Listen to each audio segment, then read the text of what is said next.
Hello and welcome to a spoiler-filled video from Game Informer. I'm Ben Hansen, joined by Matt Birds. Hello. JV Gwaltney. Hi, everyone. Joe Juba. That's me. And hiding in the shadows, the biggest member of our posse, we got Leo Vader. Howdy. Welcome.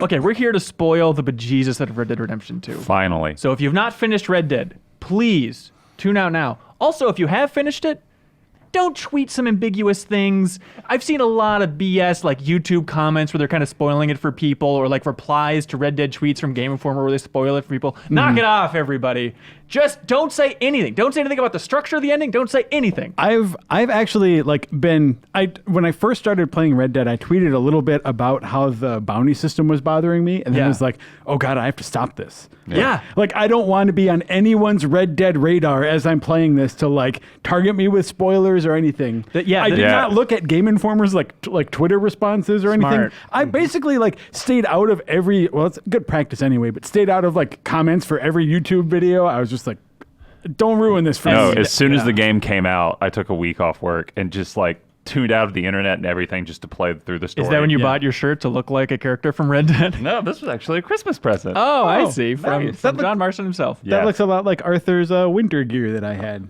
Nice. Okay, here we go again. Spoilers, spoilers, spoilers. Tune out now, tune out now. As somebody who reads every YouTube comment, it was like effing, I don't know, maybe one day after the game came out where it said, Arthur dies of TB, you play as John at the end. Oh. And I was like, okay, that's probably accurate. And then a couple days later, Arthur dies of tuberculosis. And I was like, okay, that's fine. Joke's on them. Mine didn't. So F you guys. But honestly, it didn't ruin my enjoyment of the game at all. Like, I saw that and was like, I figured that's totally fine. Like, honestly, I'd be more upset if they spoiled, I don't know, some little details in there like Hosea's death or something. I think like that had more of an impact on me just because you expected it, but maybe not exactly then and there. We already knew the broad strokes. And so like the real question was like, how deftly is Rockstar going to be able to execute within the narrative parameters they set for themselves? For sure. Although, I mean, I think as somebody who played Red Dead Redemption, I think I started it again, but realistically, it's been like 8 years since I played that first game. So a lot of those details, I was pretty hazy on. Like even on the podcast, when we first started talking about it, you were talking about like, hey, you know, Dutch is going to descend and get paranoid and kind of lose his mind a little bit. Where it's like, I didn't really remember him as being a full-blown crazy person in that first one. I played it this year. He's full-blown crazy. Yep. Yeah. It is very fun to go back and look at like those introductions and seeing how well it matches up and what they talk about from the first Red Dead. Did you guys go back? Yep. Or maybe so fresh in your mind you didn't need to, but anything stand out for you guys? I really like when John meets Dutch for the first time in Red Dead, and there's that line about we got to stop meeting like this. How like that. It's really weird how they've set up this system of callbacks and made it really fun and entertaining. Yep.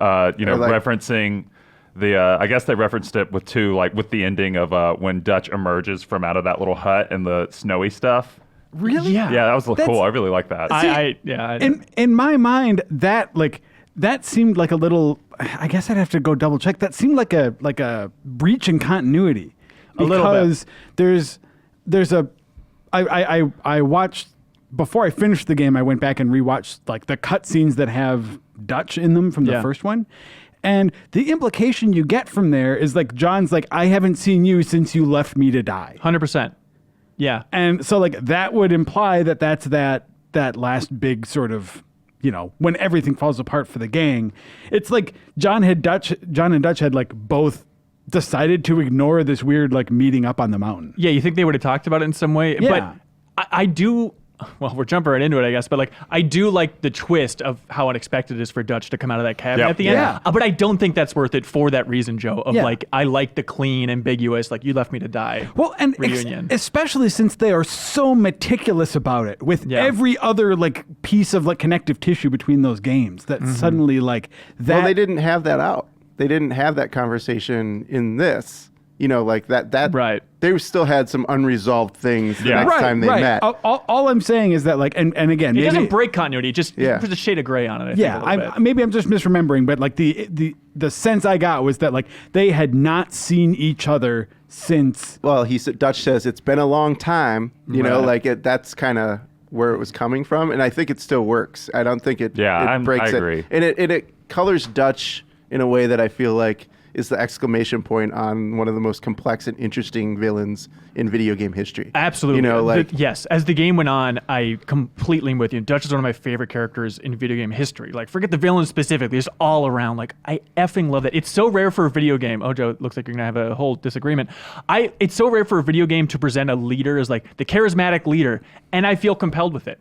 Like, everything was just, there was nothing where it's like, he is completely out of his effing mind. It was always couched a little bit of like, there's some frame of logic there. And I do want to follow this guy. I love the performance. I love his lines. I love everything about that character. And the Descent, where at Beaver's Hollow, he's standing on his little box giving a speech and just nobody is paying attention anymore.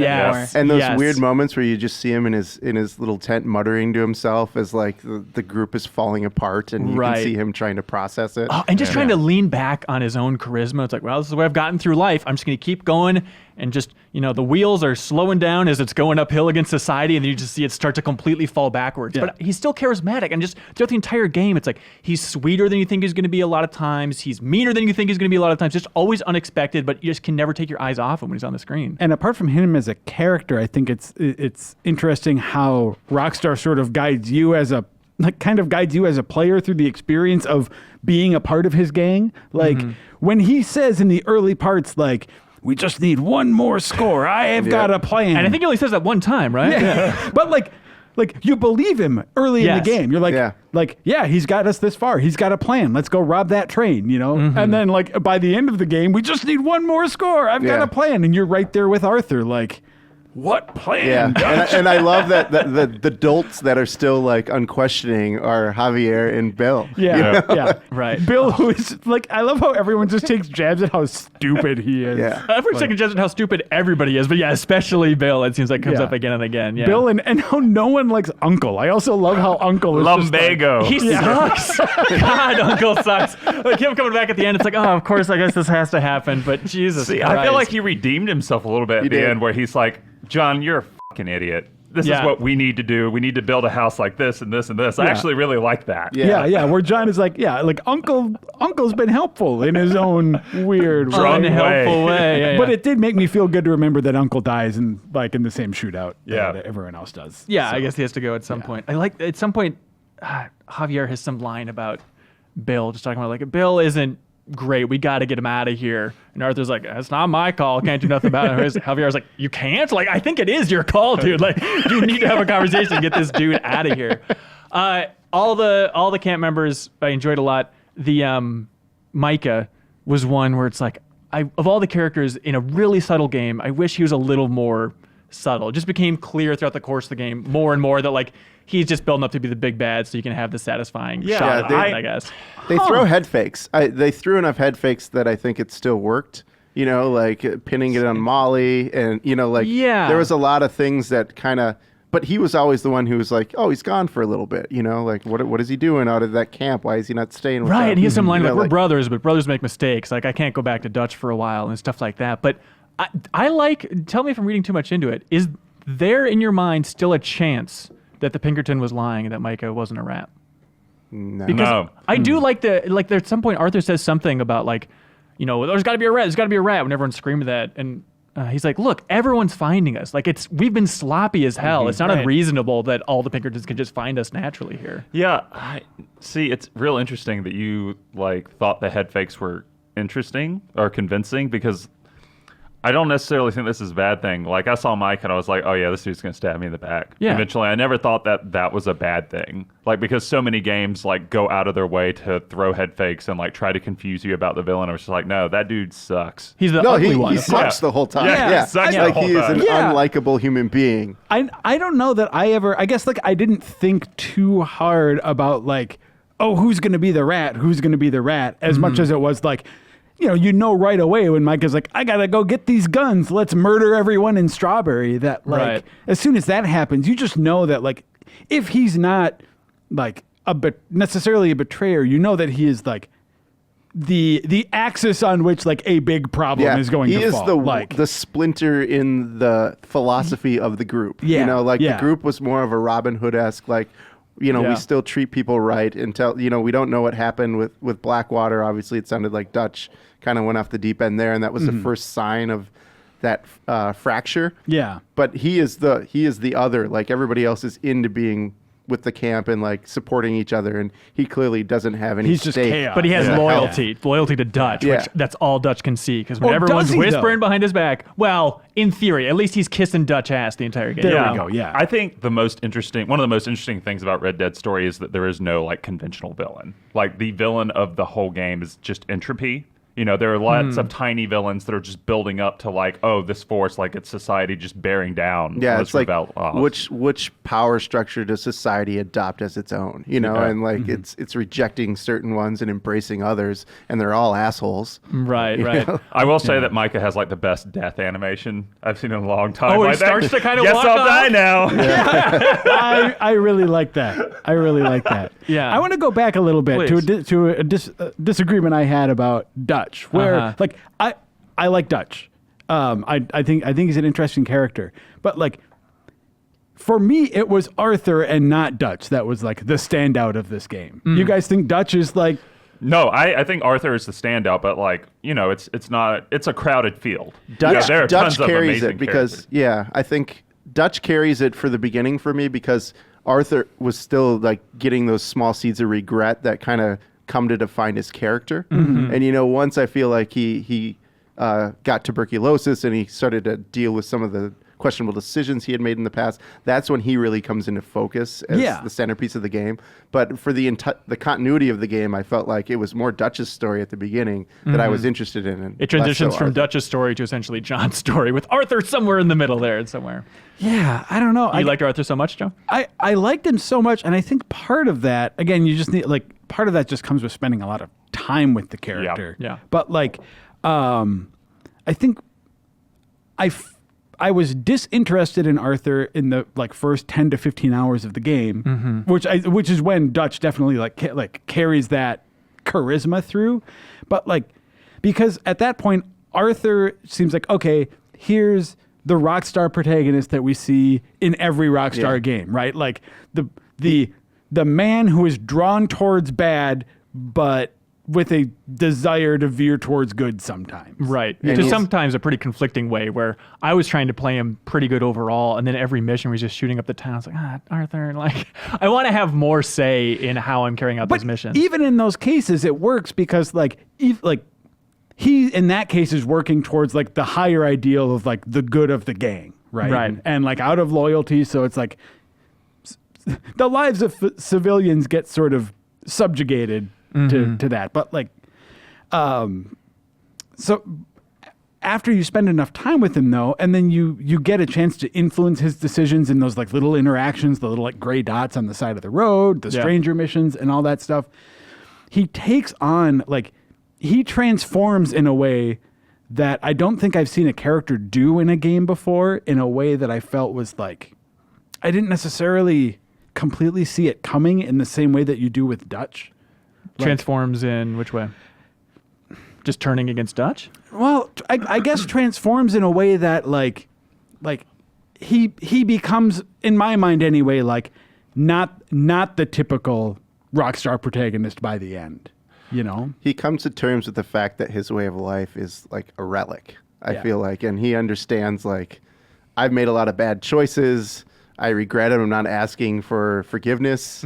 I know who I am. Yeah. And I know that this ride's coming to an end. And it's kind of liberating in a sense for him. Right. And early on, it's hinted at so strongly, too, with that Sean character. He has some line where they're going on a mission. He's just like, you're scared of the new wave. You're scared of the new generation. Washing you guys clean. And Arthur's like, he does the classic Red Dead line of, okay, like, yeah, you're probably right. There it is. That's the game. I love Arthur because I think overall Red Dead is it's a game that's geared towards payoff in a sea of games that are usually like about immediacy. Like it expects a certain amount of patience, and one of the big payoffs for that is seeing Arthur transform, because I'm in the same boat of like those first 15 hours with Arthur are real rough. But when you see him like write in his journal and draw stuff and interact with people like Mary, his old flame, after the TB thing comes through, and even like just his interactions with this horse. I don't know if you guys stuck with your horse all the way through. Oh yeah. But if you do, for those of you who didn't, who are listening to this discussion, you get to see a special cutscene where like the horse dies and Arthur goes and pets the horse and is like, "Thank you for your service." So that's you sure? optional? Yeah, that's optional. Wait, Leo, what do you think? I got my horse that was in that cutscene in like chapter 5. But did you bond with it all the way to like the maximum bond for the horse? Yeah, that's the difference. If you like get a horse like immediately and don't bond with it all the way, you miss out on that cutscene. That was a sweeter death than like even like Lenny got or something. Yeah. It was like I liked Arthur. Lenny's death. I mean, though. I liked how surprising it was. Yeah, like I feel like that is much more interesting than like Hosea's death or anybody else's because it just comes out of left field and you spend so much time bonding with Lenny. It's like, holy shit, Lenny just died on like the outskirts of my vision. Even though it is, I know it's a tough problem in video games, but it is just always a little bit silly. Like, I've taken 600 bullets to the chest in this fight, and then Lenny gets one to the head, and he's gone, or Sean's gone. It's just that. Shut up. That's an icebox. Yeah, question. I mean, like, Thanks, Sean. it's a game. Trying to comment on a video game here. But it goes back to your point you're making about needing patience. Like, time is such a hotly discussed topic with this game. The amount of time it takes to get to places, the amount of time it takes to walk in camp, the amount of time it takes for the story to really like grab you, you know, like. But Joe and I were talking about this yesterday. It's critical to the way that the story is executed. Yeah. And there's an artistry to it, you know, in a sense that a lot of games, it's controversial. It's a lot of people would argue it wasn't good, but I think it was the right call because without that time on the road, without that time in camp, none of it holds. I agree. There's certain cracks in there, which I think we'll eventually get to, like the epilogue and stuff like that. But it's probably a good chance. We haven't really said like overall what we think of the game and where we're standing. Leo, like, what did you think of this thing overall? It's amazing. Okay. It's one of the greatest games I've ever played for sure. Jesus. All right. I couldn't imagine it living up to the hype as much as it did and surpassing my expectations. Birds, I think there's a This Game is Informer review on the site. That Yeah, this is summarizes a your views. generational game for me. This and The Witcher, I think, are the best games that have been made this generation. Yeah. And I strongly implore everybody to fight through whatever weird hardness you might have at the beginning of the game because the payoff is remarkable. Yeah. JV? I finished it, and it was one of those things where it's like, is that the best game I've ever played? And like, eventually I went, no, Mass Effect 2 is still better. But like, it's right there. Like, it's Really? still... Wow. Yeah, no, Okay. I love it. Like, and I understand it. Like, the things that people say are flaws, like, I understand, and I get it, why it might be divisive, but it's also that sort of like Far Cry 2 territory of like, I really like this weird shit. I'm into it. Let's go full bore with it. So I love it. I adore it. Joe Juba, ladies and gentlemen. I'm of two minds on it. Yes. And Yes. it's weird and conflicting because like at the end, like I just like saw credits roll last night. Same and here, like yeah. it is like it does so much so well. Yes. And things that I have not seen a game like succeed at. It has ambition that no other game has even like attempted, that it pulls off with like an impressive degree of success. At the same time, I don't know necessarily if like the ends justify the means in some of those cases. Like I would be hard pressed to tell you that I was having fun during a lot of the time that I was playing Red Dead, you know? Right. And like I agree with Bert's. Like I said, we were talking yesterday, some of the ways that they approach the time that you spend with the game, the way their mechanics work are necessary to pull off what they want to do. I don't know. Like that doesn't retroactively make them good and brilliant and like great in the moment, right? Like it's still like not being able to fast travel and having to just like because some of it is just built around, if you want to talk about video gamey ass shit in the game, like is built around what feels sort of like arbitrary restrictions, right? Like, oh, you can't fast travel everywhere you want to go. But if you're willing to just travel for 3 minutes to a stagecoach, then you can fast travel across the world or something. You know, so it's like there are these sort of weird half measures that don't fully support the vision that I think they're going for, but then also don't fully support what I want to do as a player. Yeah. Yeah. And I think there's a big difference between fast traveling whenever and going to a stagecoach in terms of seeing the story of Arthur's life play out in real time. In real time. Yeah. And things like that. And then there's also just like, and I don't even think you can make an argument for why this stuff is good. Like like they adhere to some archaic like mission design kinds of things when it comes to the actual like gameplay and the things that you're doing. Oh, just the fact that like every mission, it seems like there is a bubble around you that if you leave, a character will die, it would be automatic game over. Or, if basically there's a subtle timer. If you take too long to move up to this place, then a character will die, game over. Like every time an ally just went to that black and white screen of them getting shot, I screamed, what the f*** so many times while playing this game. Like, God damn it, this is so stupid. And as I was playing this game and thinking about things like, hey, like what kind of features could I possibly write about this? Like, this didn't occur to me soon enough because I should have been taking screenshots as I was playing. But like one idea I had was just like top 10 bullshit game overs in Red Dead Redemption 2. Yes, 100%. Because like, Lenny has died, Sadie has died, Charles has died, the oil wagon exploded, your wagon tipped over, your wagon got stuck. Running the opposite direction. You're just like not quite in sync with what they want you to do. JV and I were just talking this morning about how awesome the Braithwaite Manor mission is, like when you're approaching that. And it turns out that it's like,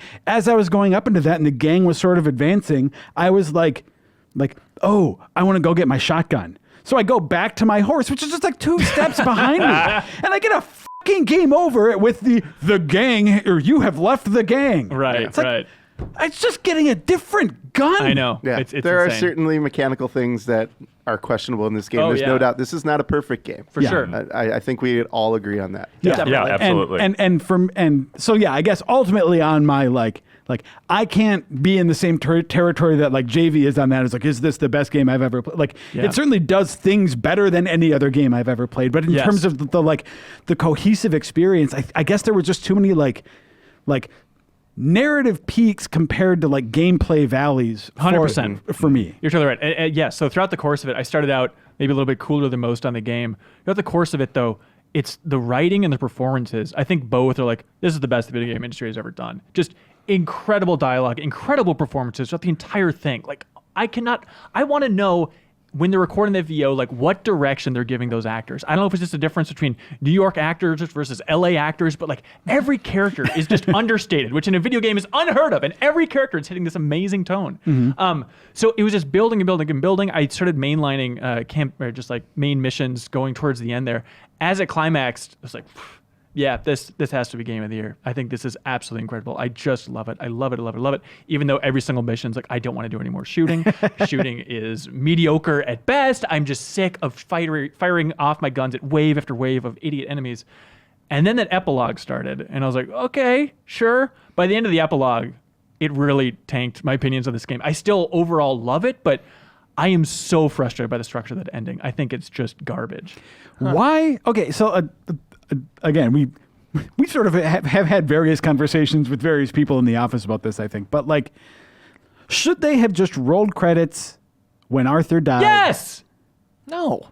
Let you digest Arthur a little bit. It's just right on to, all right, do a little John missions, here we go. But good God, it goes on for what, fucking 7 hours? It's insane. It's not an epilogue. If you put credits there, I think that would have been a fine choice as long as you still did the bridge missions. The epilogue is important to me. I liked it. Yeah. I get what you're saying. Like, hang on the death of Arthur for a little bit. That probably would have been a little more poignant. Tell you to take a break or something. I don't want the epilogue to not exist, though. Do you not think that if it was just, okay, rolling credits, and then you're playing as John as you're working your way out to the ranch, jump cut to killing Micah, I feel like you get 85% of that same impact. The idea that they would drag it out just felt so self-indulgent. I feel like, especially Chapter 2, I think the writing was in the crapper. It felt me indulgent. Yeah, great. Here's, I guess my take on that is that, like, I think, and maybe I'm wrong, I think the purpose of that was to give you a sense of, like, not necessarily, hey, let's start John's story again. Yeah. As much as it is giving you a sense of like the payoff for Arthur's choice. Yeah, that is like exactly. I get showing you what Arthur like bought with his. You don't need 7 hours of the worst designed missions in the game to have that impact. I really don't think they're that bad. Yeah. poorly Really? designed compared to everything no. else. killing those weirdos out in the woods where they're roasting Uncle, all that garbage. Like, I don't give a shit. Let me think about Arthur's life a little bit more instead of just kind of mediocre ranch missions over and over again. Doing a goddamn montage of gonna build a house, gonna hammer the nail. That was my favorite thing. These are the slow moments that Red Dead had as well that people loved, like working on Bonnie's ranch, like reuniting with the family and that's like getting your ranch in back a different context. That's fine. I know this is insane. I'm not saying you should have to pay for it, but if these chapters were released as like DLC like 3 months later, I have so less of a problem with it. I think it's just I wanted that time to digest Arthur's story a little bit. But you had to keep playing. Well, that's the thing. Yeah, what's your problem? I mean, I had to record the spoil. Hanson, for what it's worth, like I initially started out, like I finished half of the epilogue and I didn't know where I sat on it. I was like, I like a lot of this. Like I was super excited to see, I'm playing as John. Of course, yeah. That makes sense. A lot of it felt fan servicey as I was playing. I was like, do I actually like this because it's good or is because it's appealing to like the fan servicey thing that I want? And I think I ended it on a much more positive note of like, yeah, it's a little bit too long, but I really do think it makes it worthwhile for Arthur's sacrifice, like showing off like, okay, yeah, this is what, it bought John an attempt to start a new life and you go through the motions of that. You do like, I really like, working on the ranch, building Beecher's Hope and that sort of thing. And then it makes that twist at the end when John throws it all away just to go shoot Micah in the face. Right. Because they wouldn't have found John if he hadn't have done that. Like that was my reading of that. Oh, interesting. When was the scene where the Pinkertons like looking? The Pinkertons are in the mountains. What makes you think they wouldn't have found him? I don't think they would have found him if he wouldn't have gone and shot Micah. How did they find him from they that? didn't have forensic evidence that says this. But there's like a there's a post-credit scene where they're like tracking them through the mountains. I think it's definitely like up for debate. I think that's definitely what they're hinting at. But yeah. But I really like that. There are also post-credit scenes where they're talking to people in various towns all over the place. I mean, yeah. And John used his real name at the bank. Yeah. Oh, you had to get that shirt. Yeah. The other reason I think the epilogue is so important and it is in service to Arthur Morgan is they took one of my favorite characters of all time. Yes. John Marston. And when I took control of him for several hours, I fucking missed Arthur Morgan. Yep. Yeah. Yes. I missed 100%. Arthur. I went back and loaded a new save to play as Arthur. Same. Yeah, same here. 100%. And I'm so happy that I made a save right before the end because I, thanks to YouTube, knew this was coming. And I'm like, I bet Rockstar's not going to let me play as Arthur Morgan anymore. I was really tired last night and ready to go to bed after credits rolled, and I was like, that I need to look up where Arthur Morgan's grave is, and I need to go and like pay respects to that in the world before I go to bed tonight. That's amazing and sweet. That's what I did. And it's super cool that there are multiple versions of that where like multiple gang member graves that you can go visit. Oh, yeah, really? I heard that. Yeah, that I guess there are 9 of them in total. Yeah. They're all where they kind of met their demise. Oh, okay. That's nice. 'Cause I think like they Lenny's mentioned buried on the roof.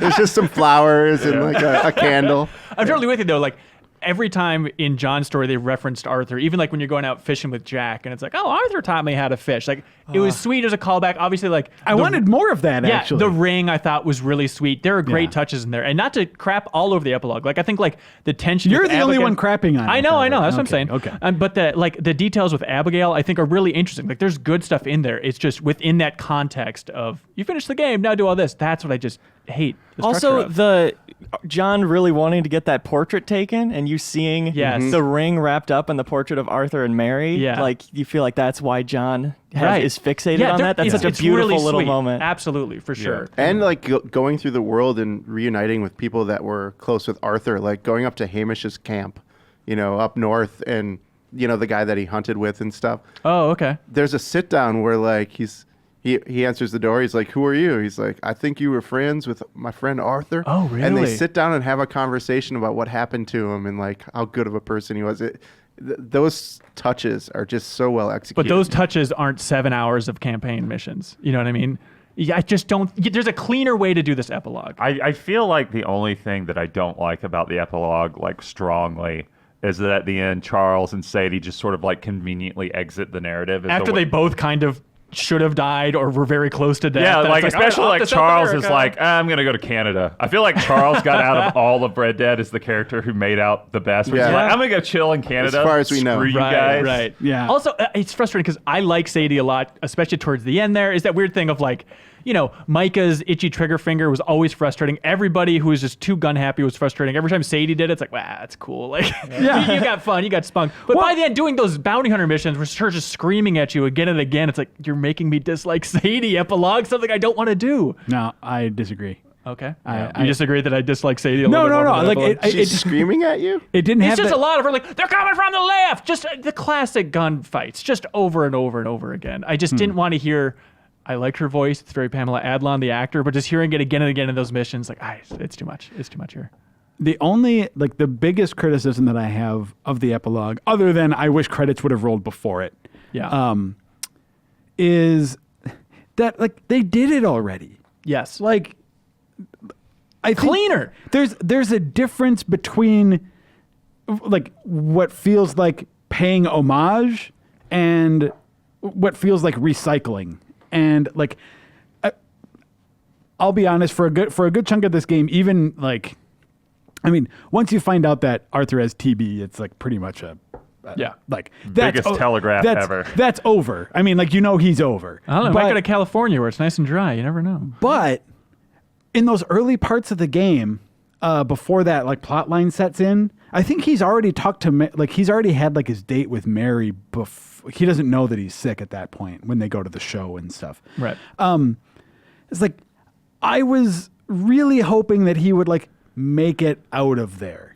Oh, really? Hoping, but did you think it would happen? I mean, I was entertaining. I guess part of me was like, I could see both sides of it, I guess, because part of it is like, they did the whole your past haunts you and you pay for your sins sort of thing, which is, granted, by the, like, Arthur's take on that is different. Mm-hmm. But, like, basically the idea of, like, you can't live by the gun, die by the gun, is sort of I was like, they could do that, but would it be more interesting and maybe more subversive to actually, like, what if Arthur alone, like, managed to get back to Blackwater, get that money, and, like, he goes to Tahiti or something, like who? Yeah. I was like, that I would be on board if that happened as a story thing, So, like, I was playing around in my head with that, and I was imagining an ending in which that ended like that ended like a happy ending for Arthur somehow. We should talk about Arthur's specific ending, because I finished this game right alongside a buddy,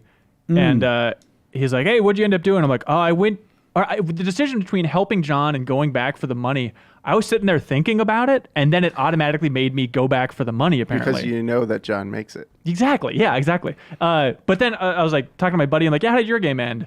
And I was like, because I fought Micah outside the cave, and then he stabbed me in the back, and I died, yada, yada, yada. My buddy's like, oh, I died peacefully, and then just saw that vision of the stag or whatever. Yeah. I was like, vision of the stag? Yeah, so there are different... What the fuck are you talking about? There It was a are wolf. different spirit animals based on your honor. Okay. I was right down the middle, and I was getting a wolf, which I guess is like the bad guy.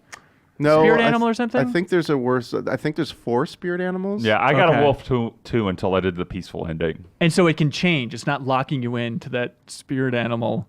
I think it tries to convince you of that, but if you pick the good ending, you see the stag. Because I also had the wolf, but I chose to help John, and I got the stag. Oh, what a weird twist. What a strange idea. I love it, though. Like, who would ever think of bouncing it off a buddy of, like, what animal were you seeing throughout the course of your game? That's such a weird variant. That's awesome. Yeah. I loved the build up to the ending. I love all the Dutch stuff. I love all the gang members leaving.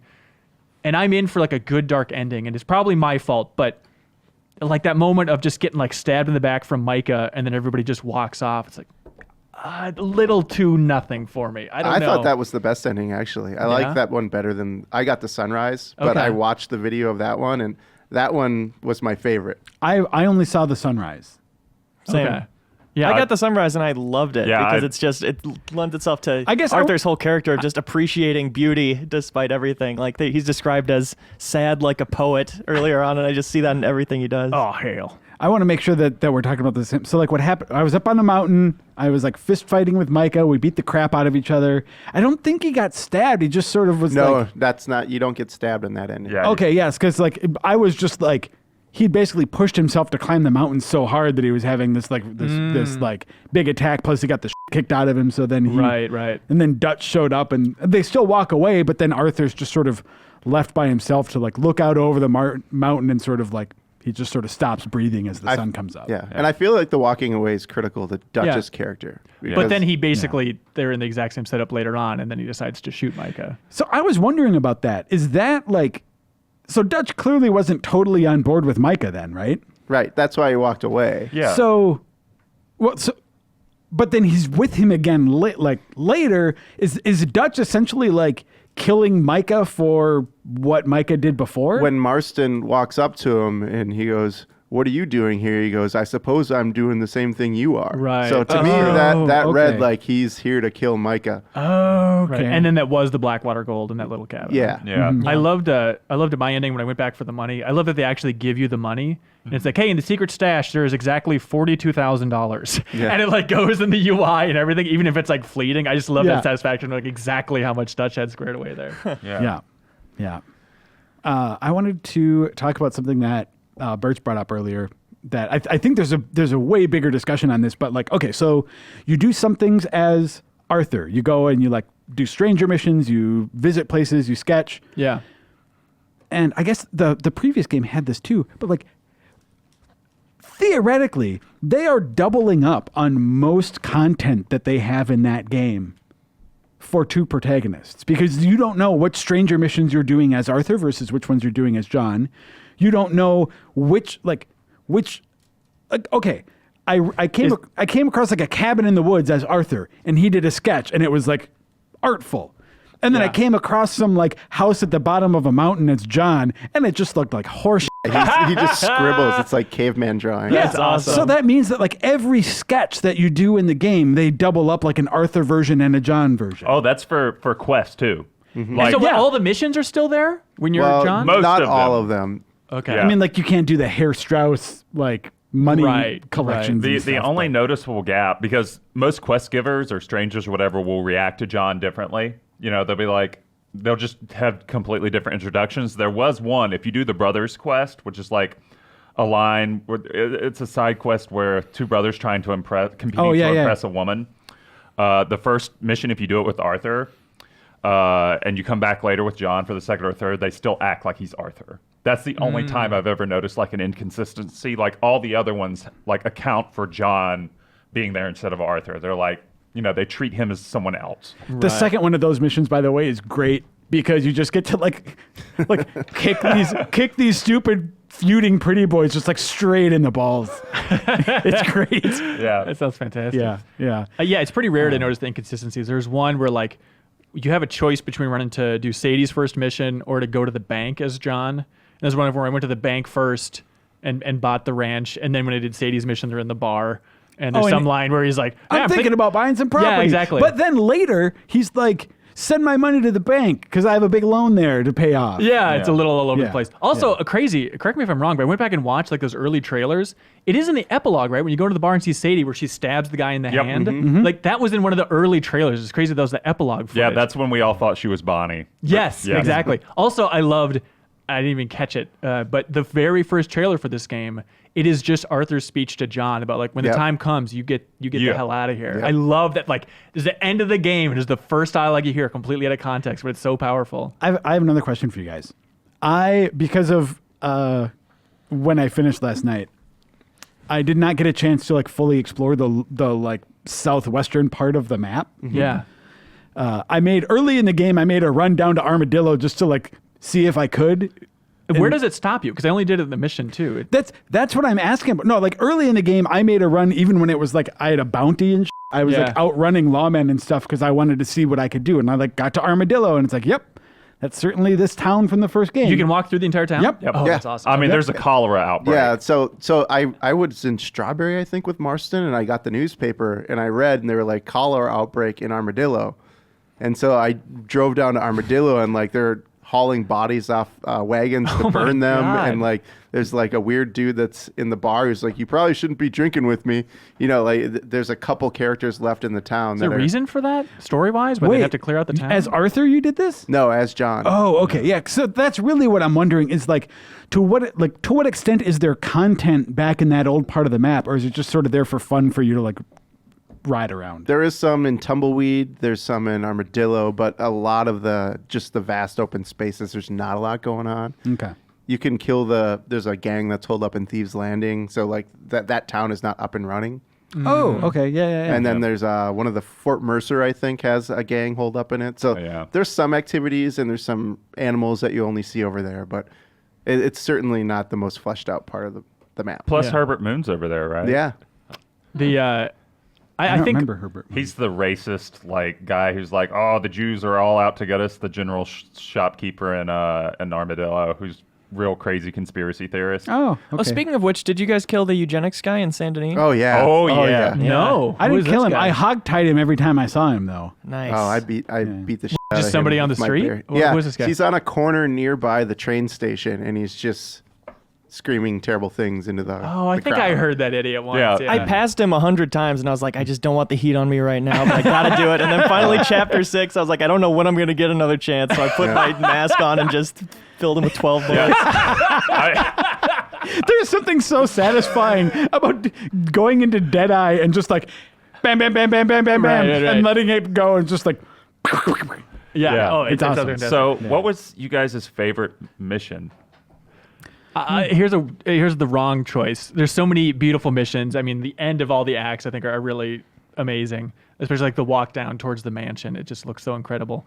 Or like the last big ride, going after the train, all that stuff. Just because it was so unexpected and I liked the weird little missions and I was so sick of shootouts. My favorite was just Rockstar doing Jaws with that giant alligator mission. No, that's a great mission. That's so good. It's so weird. It's like, oh, we got to find this And buddy it's way out there. genuinely terrifying. Yeah, and then just you don't have to even kill that thing. Yeah. It's just moving on. Just here's a weird little chapter because Louisiana's weird. I never went back to kill it. I was like, you know what? No. But I love the setup of that mission too. Like, I forget the guy's name, the boatman, but him even talking about like, yeah, there's wild people out here at night. There's night folk. Like, there's some weird stuff happening out here. Just to get that spooky tone. Like, am I gonna get attacked by some weirdos in the night? And, oh no, it's just the shark from Jaws. There That's are fine. night folk. Yeah, there are night folk. Shut up. I don't want to play that game anymore. Really? There are ghosts. There are vampires. There are werewolves. Yep. The world is filled Serial with killers. interesting shit to find. Wow, the world has a vampire. Yep. What about you guys? What's your favorite? Joe? Oh man, it's hard to say. Like I was saying before, I had some problems with like the more conventional like gameplay and mission design, but the stuff that I loved in this game, I feel like they did so well. Where it's like no particular mission as much as it is like the way they zoom in on sort of like everyday story moments. Mm-hmm. So like, I mean, there's no way that going drinking with Lenny doesn't make our moments of the year. That's my favorite Right? mission. Specifically the moment where they're building up to like, oh god, here comes a drunk fight. We're gonna have to shoot these idiots, and then jump cut to everybody dancing. Yeah. That moment, I laughed out loud. It's so rare to get a good reaction like that. It's so amazing. So yeah, I love. I mean, the Lenny one in particular stands out, but then the date with Mary. I love this part. I love the house building montage. The governor's ball where they out BioWare. I felt like Oh, that's that. Yeah. The Inquisition quest. Yeah. Basically. Yeah, that is so good. It might be super conventional, but I really fucking love the Braithwaite Manor shootout. Yeah. Like, I feel like Chapter 3 is. I feel like that's the game as a whole. Like, it's all about payoff, and so you're doing all these stupid quests between these two rival factions with Dutch and Hosea rubbing shoulders and be like, And they we're think gonna they're on top of it. Yeah. And I really like it because it works on a number of levels. Like, it's just an enjoyable shootout with like the perfect sort of tone and wild bunch walk up. But it's, if you think about it thematically, like it's all pretense. Like, before Dutch gets there, like, he's already made up his mind that we're going to fucking butcher these people. Oh, yeah. And it's not even a battle. Like, it's a battle technically in terms that both sides have guns, but it lasts all of 5 minutes and you just massacre them. The performance from that lady is so good as Dutch is like pulling her down the stairs by her hair and she's just screaming about her sons and stuff. Like, it is so effed up. Yeah, and there's that moment of like, it's kind of all our fault, but like as Arthur, I think I just won't really mention that. But we did kind of get this rolling, even if we blame them for this whole thing. Yeah. It's so good. There's so much there. Like, I've played it like 5 times just because really? I find something enjoyable about it every time I go back. Like, it's so well done. Yeah. I also love that you can replay missions just from the menu. That's Yeah. so I didn't even awesome. know you could do that. Yeah. Really? Oh, you that's go to awesome. story mode and you get the whole list. I'm really happy. I loved Chapter 4 specifically. Like, I love the build out of like, all right, let's just go into town. It's going to be a mess, but we can pull it off. Hosea getting shot just rocked me because I loved Hosea so much. But then it was also just that weird feeling of like, they have to change the pace after this. I don't know how they're going to do it. I was expecting to just be Arthur going off on my own for some adventure. Never foresaw Tropical Island. No one saw that coming. Oh, the Robinson Crusoe chapter. Yeah, and what the hell? What's so brilliant about that is like, in my mind, I feel like the Guarma chapter is like kind of making amends for Mexico in Red Dead Redemption. Because it is so abbreviated? Well, in the sense that like it feels like they realize like, yeah, this is what Mexico probably should have been. This is what we needed at that point in the game. Like a brief deviation, a change of scenery, some fun stuff to do, some fun characters there, but like you're in and out in a couple hours. Right. And then you're back to like the meat of the game. You're back to what you want to be doing rather than the multi-hour detour that was working both sides of a civil war, which I never bought. Yeah, right. That's the only part of that game I didn't like. Do you guys? I appreciated the brief detour. I don't know if I'd change it if I had the button right here to slam down. But was there a part of you where it's like, I'm not really soaking in the storyline here? The whole thing with Hercule and what's going on that island. It's like, I get it, but it's just so breezy that I never really felt it at all. I don't know. I'm of two minds about it. Like, I do like the change of pace there and stuff, and I do like the idea of like, oh, Dutch finally getting his tropical paradise, and it sucks so bad. It was really satisfying to see him in that place. But, you know, it's one of those things where, like, if I'm going back through the main storyline, I don't know if I'd be jumping at the bits to do that particular bit again. Right. Like, it feels like a fun sort of Uncharted diversion. Yeah. And it works, and it's fun. Cannons, It's fun, but I don't know if I'd want to do that again. Yeah. It's there for two reasons. One is to show you how good shotguns are, if you didn't already know, in those close-range encounters when they hand you a shotgun. And the other reason is to justify the hair growth system. Yeah. Because you really feel how long you've been there and away true. from civilization. Yeah. Oh God, I was so mad at that hair growth system. Oh, I love Oh, I loved it. It's no. It's I not- just want like why are you so Are you mad jealous, at facial Joe? hair? it's more like to me it's frustrating because like I want Arthur to look a specific way and I don't need the game like this is again an example of a weird sort of half measure for me where it's like, oh, it's realistic that your like beard kind of grows and your hair gets longer, but like I don't want it to get longer. I want it to look a specific way. You're insane, Joe. And you're How's not that a half You're measure? in control of this. well, because shave it's like, yeah, but if you want it to be that realistic, then make me have to go take shits also, you know? Like, I'm sure they what's- thought about it. What's the point? I just don't, like, why have it grow rather than just let you make it what you want it to be? Because they saw how everyone lost their shit over The Witcher.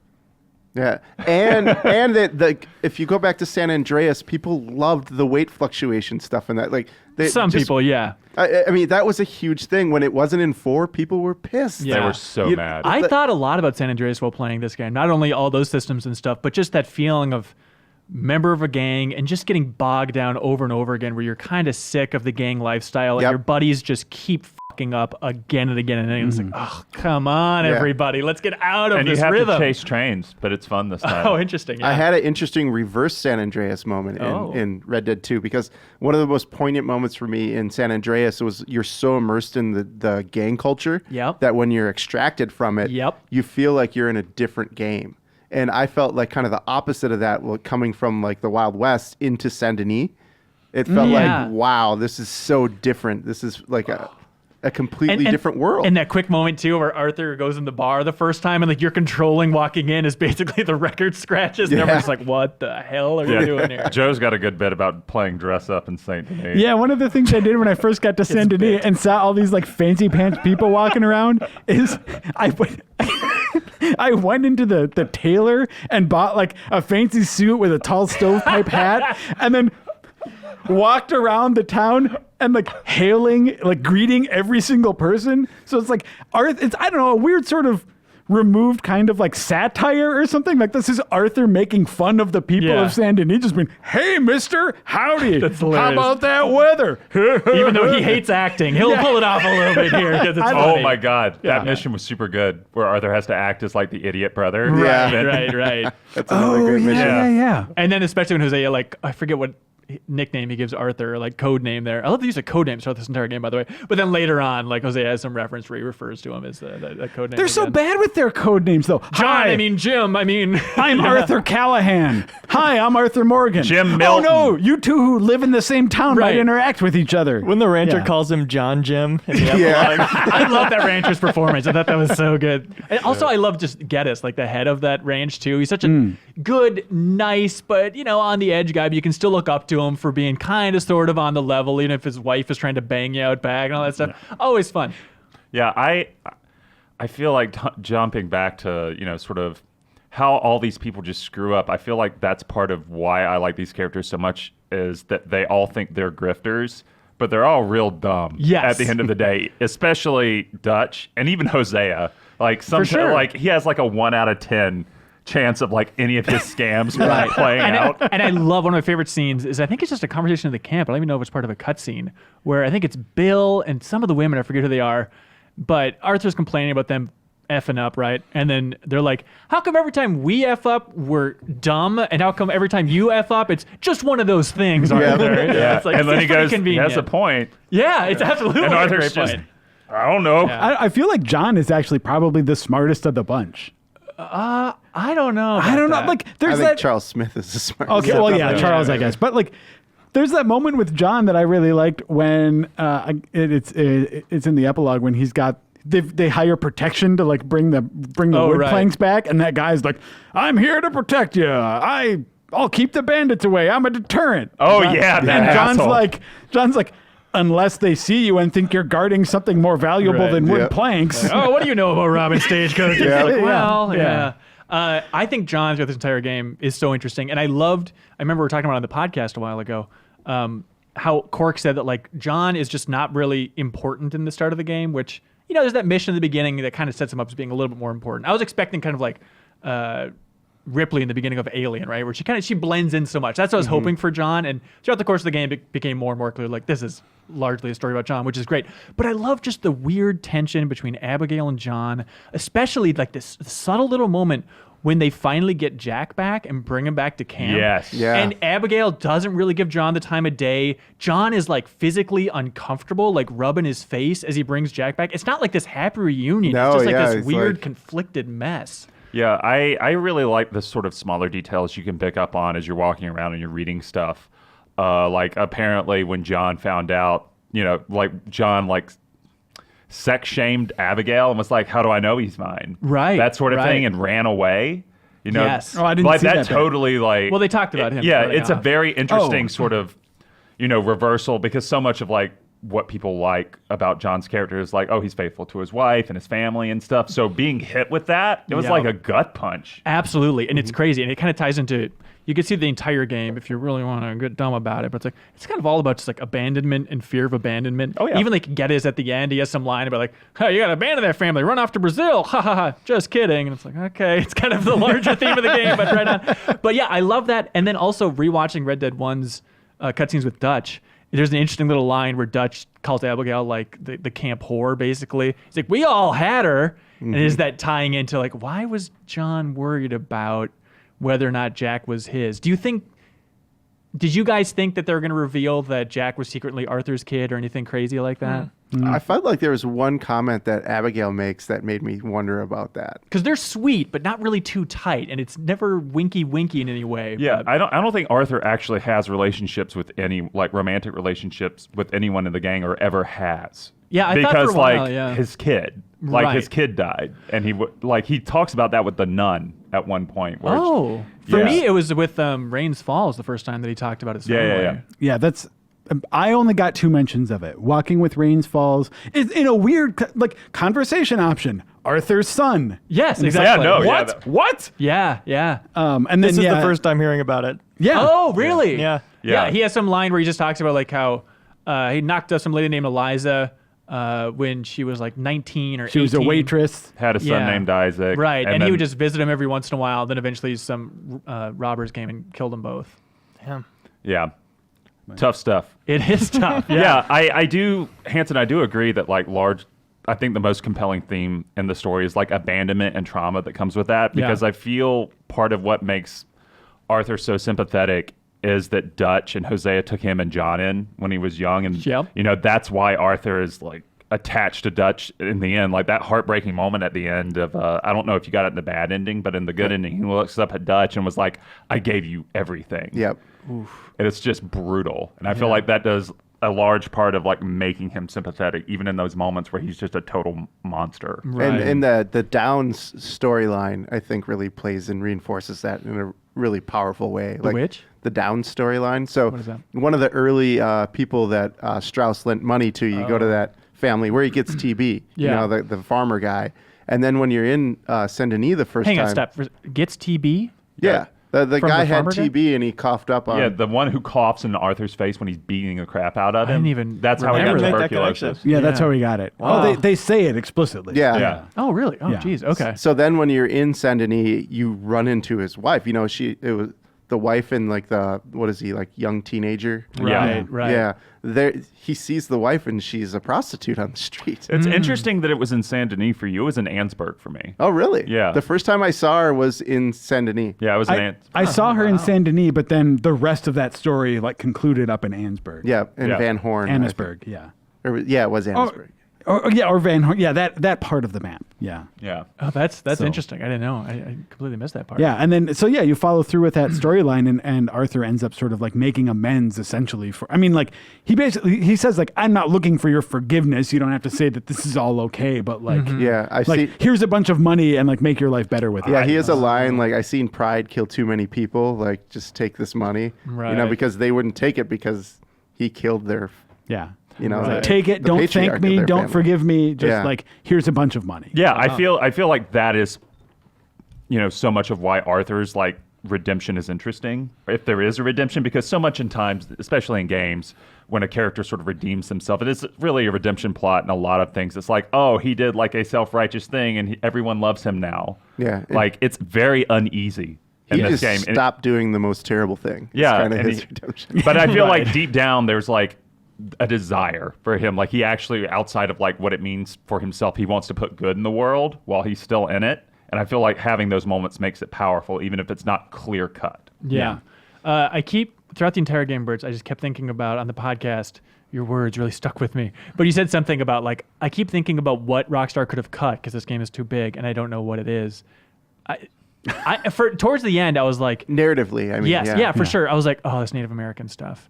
Like those missions, it's just a lot towards the end. But then having that payoff of like seeing how it's the reflection of Arthur and Dutch's split, I feel like that kind of works itself out in an interesting way. I think you also need it just like what they're dealing with, like a rich and sort of like complicated era of American history also. And it's something that I think was a little underserved in the first Red Dead Redemption, in terms of the way they treated the government's interaction with the Indians. Like the Indians in that one, if I'm remembering correctly, were basically just like Dutch's henchmen at that point. Yeah, no, it was they were given the short shrift. Yeah, just the people you killed at the end of the game. So I think you need that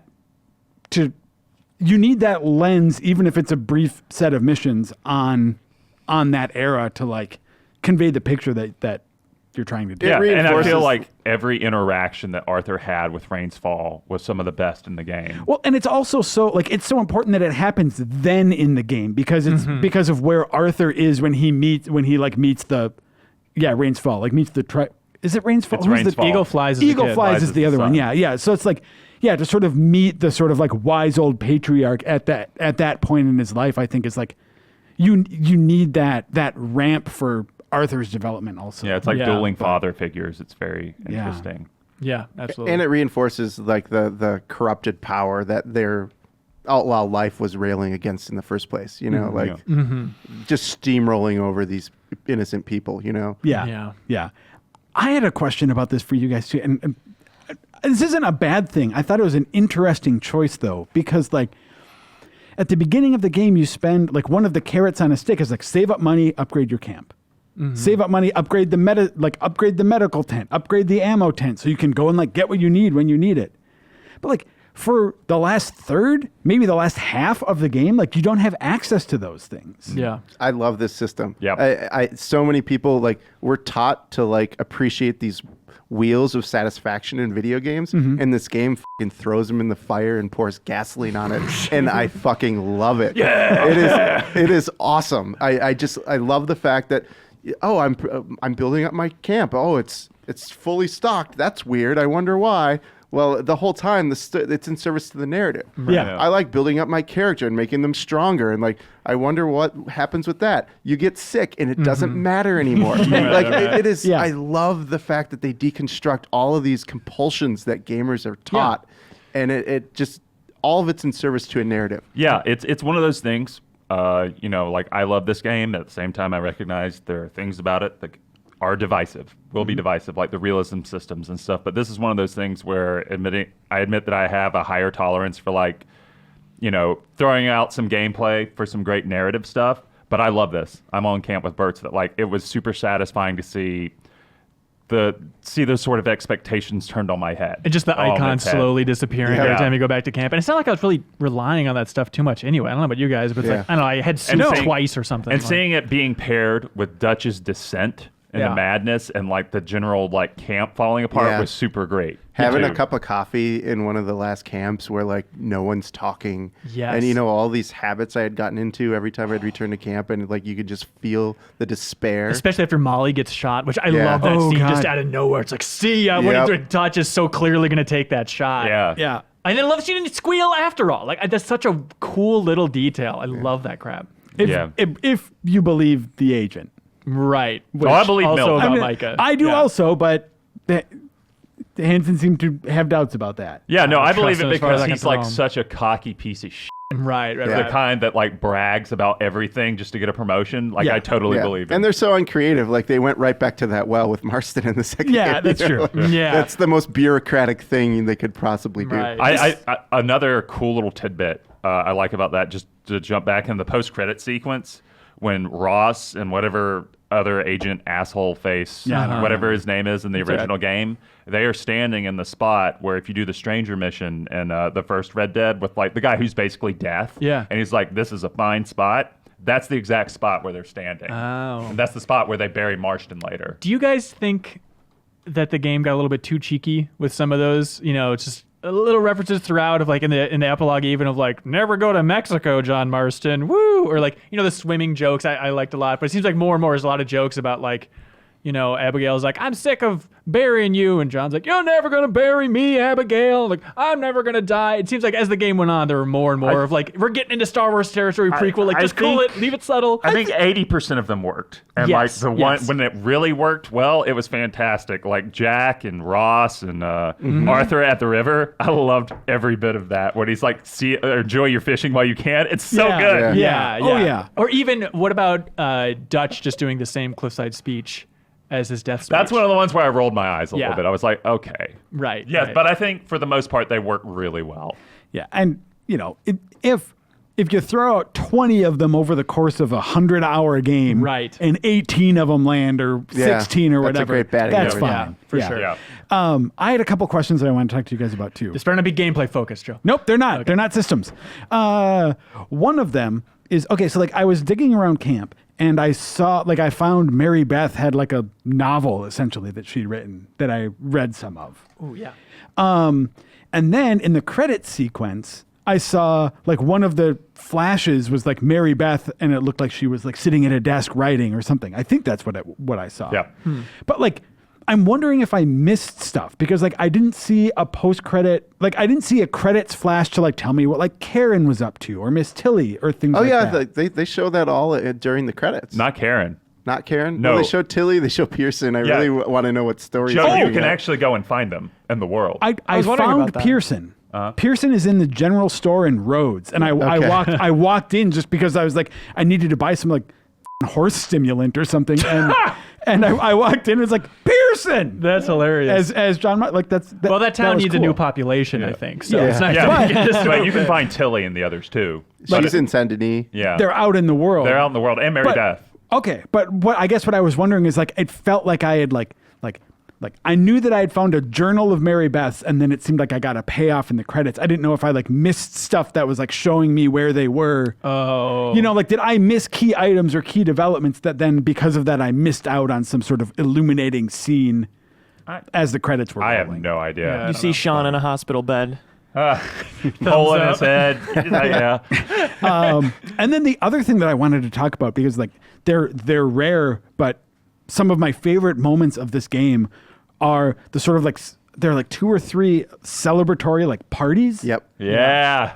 Those when Jack are, comes back and they're all singing to each other. Yep. yeah, or when they get remarkable. Sean back. Yep. Those are fantastic. Did you guys for do the sure. karaoke during that? No. I think it's Hosea or Javier are singing, and if you have Arthur go stand next to him. Oh, yeah. Yeah, you you can can sing. chime in. Yeah, you Oh, can chime really? in. Oh, I missed that. It's hilarious because some of the songs Arthur doesn't know very well, so he'll like chime in on the chorus, and then while everyone else is singing, go. he might go.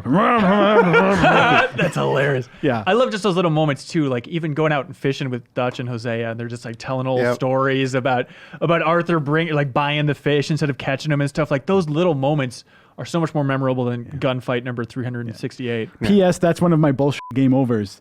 Is I got into that, like I did that mission, went fishing with Dutch and Hosea, got into the boat and took like 3 rows with the oar, and my boat just went and sank immediately. I didn't hit anything. It just glitched and broke. Anyway, but no, I thought those. It reminded me a little, like I want a game that explores that even more than the little bit that this game did, because it reminded me of what I like about, like, say Tacoma, when in Tacoma you like press play on a scene and like the holograms of people interact and you basically just like walk around the world, kind of eavesdrop on conversations, and you can sort of like follow one person around, see the different interactions they have, but it's on a pretty limited scale in Tacoma. And like this I think this is a first step in what could be a very interesting, just like sort of persistent, almost like a theatrical production or something. It reminds me of like Sleep No More. Yeah, that's what I was 100%, thinking about. Yeah. And they time things so well, not only like in the towns, like when you're walking through town, somebody will come busting out the window of the saloon and stuff, but right when you get back to camp, it always feels natural of like, how did the game know I was here? And now this pivotal conversation between Micah and Dutch just happens to be happening right outside of earshot. Like there's so many subtle things like that. Yeah, They're Bird incredible. sent me this video. This applies to outside of camp too, to a degree, of like just routines that the citizens do. Yeah. Like one of them it's is just remarkable. like spends his day at the bar, goes to work, comes back to drink at the bar, falls asleep at the bar. Like they all have their own routines. I love that. I think that's a insane. Defend the House video. They've been doing a lot of really good Yeah. content about Red Dead. They did Defend one the that's House? like, That's Defend a the House is YouTuber. the name of it. They did one about how things change over time. Like Pronghorn Ranch is not built at the start of the game. Yeah, there's a lot of Really? there's like 4 or 5 of those places that evolve over the course, like the lumber yard. The house they're building in Valentine, Yep. it gets built. Yeah, railroads it. are laid out throughout the world Oh. during your playthrough. so good. Yeah. Just incredible. And this is the kind of stuff we haven't talked about. One thing this whole time, because it's spoiled, we're talking about the story, but the reason I still go back to this game is because I just want to be in the world. Yep. Yeah. It is a remarkable world. It's one like that makes every other open world game to me feel inferior. 100%. And It makes GTA 5 look terrible by comparison. Honestly. Yeah. yeah, let alone Looks Breath of the ancient. Wild and its fucking barren emptiness. I don't know. How I know. Come at me, bro. You goddamn fool. oh hell, he's right. That throughout the entire game, that was my big thing. Every time a mission would bring me to someplace I hadn't seen, it's just like, and this place is just sitting out here all the time, and I could come back at any point. Like this detailed environment's just sitting there all the time. Mind blowing. It's a game that's great at making me get off no matter where I am and poke through the ruins of an old house That's a just good, to see. That's a good clip. Oh yeah, Yeah. Just to see if there's something interesting that'll happen. Because sometimes, like there was one time I was just looking through like this burnt down house, and 2 dudes came out of nowhere and slammed into Arthur and then ran off. Yeah. Like took some money off me, I guess. And were Oh, just wow. giggling. I mean, I ran them down and shot them, but That's what you gotta right. do. Yeah. That's what you gotta do. In the completely random things too. It took me a second, and I'm kicking myself for it taking me a second. But I love too that exchange. I don't think it's officially the epilogue. I think it's when they're in the carriage going up to the ranch for the first time between John and Jack. We're talking about like Jack's books, and he's talking about like, oh, I like the big king stories about the Excalibur. And then there's that little moment where it's like, what are those fellas' names again? It's like, oh, King Arthur. And I like that Lancelot. name. Yeah, I just like the little tip of the cap to King Arthur. It's such a nice, subtle little touch to tie in Jack's obsession with reading and all that stuff. Yeah. yeah. Ah, hell of a game. I named John's horse Guinevere for that part of the game, based on that sort of like, oh, you're gonna call the kid Lancelot. I needed a new horse. Yeah, I had to go buy an Arabian. Yo, My what old did you guys my name old one died. your original horses? Rooster. was mine because I was like the first horse ever rode in the West. But then I think that horse was abandoned early on. It's also got Rooster Cogburn. Yeah, that's as I was typing out the name, I'm like, wait, that real life horse, I bet that ranch just named it Rooster after Rooster Cogburn. I had no idea. I was like, oh, horse named Rooster, that's funny when you're a kid. But yeah.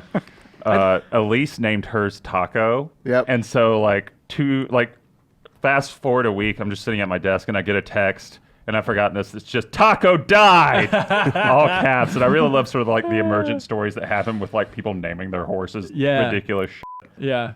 I'd like to tell my horse story real quick. Tell your horse story. Do you have the floor? So when I got back from Guarma, I don't know if it's this way for everyone probably, but you come off the dock and you see that horse under that spotlight. Yeah. And you're pretty much supposed to steal it. Yes. But I didn't really want to, and I went to the bar, got some food, realized the place is kind of not that upstanding of a neighborhood, so I went back. I was like, okay, I'll take that horse. Was the music playing throughout all this?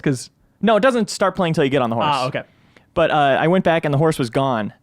And I went up to the stables up north, just north of that town, and I just walked around the stables, looked at all the horses, found the prettiest, fastest one, made friends with it, and then took it on that ride. And I felt like such a connection to that horse from remembering where I got it and what situation I was in and the desperation. And it became my main horse. And then when it died in chapter 6, I cried like a baby. Yeah, no, I almost cried. I feel like the most emotional moment in like a story filled with emotional moments is Arthur saying goodbye to his horse. Yeah. I knew that was going to devastate those animal weirdos out there. I was just like...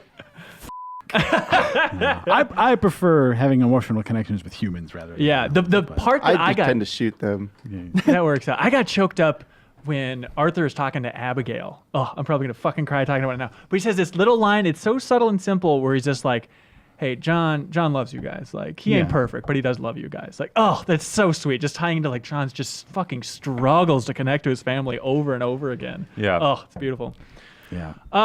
All right, Red Dead Redemption 2. We recommend playing it. It's available for $60. Okay. That's so stupid. I'm so happy. I was dying with this epilogue. Like, I have to talk about the structure with somebody. Okay, real quick. I don't want to go on a tangent again. Do you guys think that they considered making that DLC at some point and then scrapped it and decided to tack it on? It's a weird structure for the epilogue. No. I mean, I feel like it's in direct lineage with the last game, like with an epilogue and everything and switching to a new character, so no. Yeah, but not 30% of the game being the epilogue. Well, and especially since people just like that. I mean, the idea of getting that much, it feels like you're not getting short shrift on the story at all, right? I mean, like for them, their sort of continued monetization is going to be the online stuff, for sure, right? Yeah. So it's like I think it's.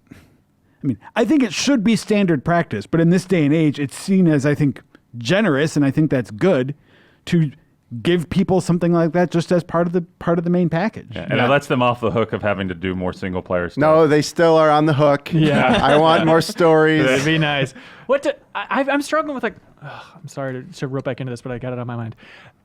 I'm struggling with communicating to people to take a break after Arthur dies.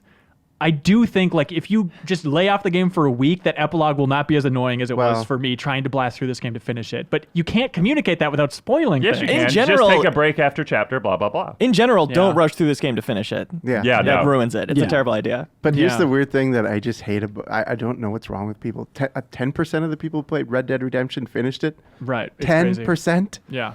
One of the best stories ever told in video games. Yeah. This one's even longer, and I can't wait to see the stats for this one. Yeah, but I mean, come on, people, play it to the finish. I mean, especially this one. I was talking. I mean, maybe I wasn't having this conversation with you guys, but I went on a lunch a couple weeks ago with that I was essentially just griping nonstop about this game because there's Red Dead Redemption 2. I know I've talked to Bertz about this a lot.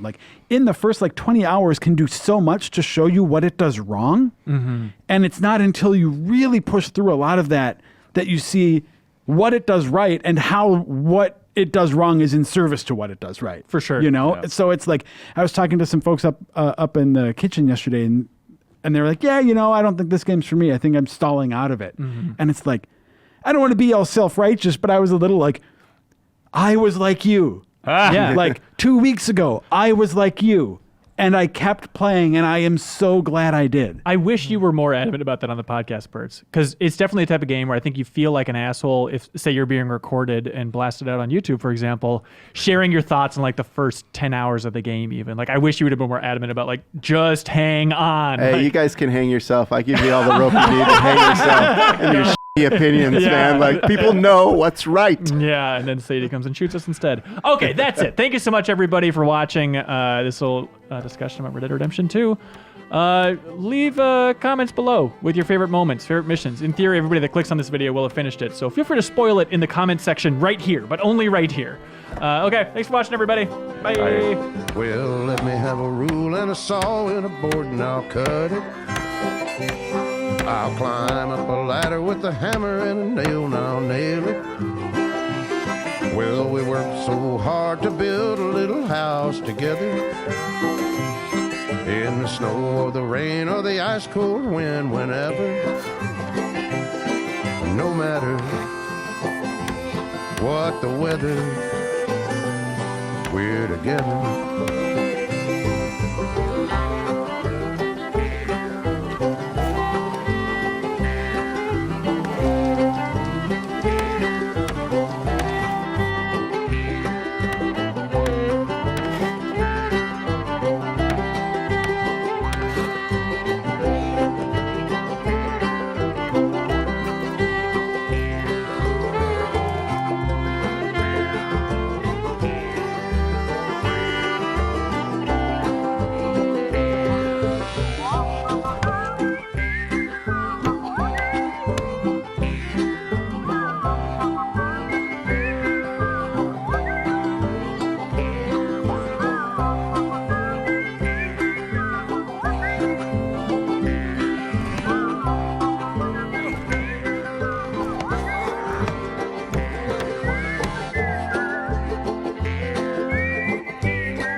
Let me have a rule and a saw and a board and I'll cut. Climb up a ladder with a hammer and a nail and I'll nail it. Well, we worked so hard to build a little house together. In the snow or the rain or the ice cold wind, whenever. No matter any weather, we're together.